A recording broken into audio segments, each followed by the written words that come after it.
এয়া কইনা গা ধুৱাই পেলাই গ'ল। এইটো যোৱাকালিৰ দৃশ্য আছিল।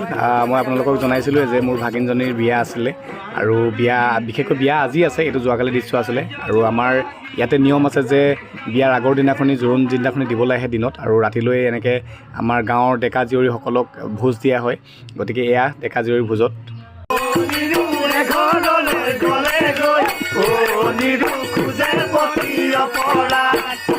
বিহু মাৰি থকাৰ মাজতে এইফালে চাওকচোন বেচেৰাক একদম অস্থিৰ নিশ্বাস লৈ আছে একদম, আৰু এইফালে আয়তীসকলেও বিয়াৰ নাম গাই আছে।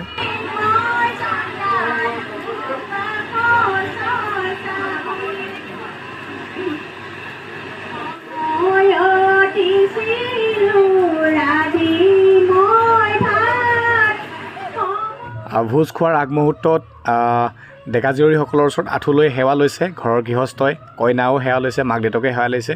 আৰু ভোজত মেইন বস্তু মানে সাজৰ কলহ, একদম মিঠা সাজৰ কলহ এটা থাকিবই লাগিব আৰু সকলোৱে একদম সাজ খাবলৈ ভাত খাবলৈ ধুনীয়াকৈ বহি লৈছে। আৰু এয়া আমাৰ নিয়ম, সাজ একদম দিছে, এয়া মিঠা সাজ, পূৰা মিঠা সাজ।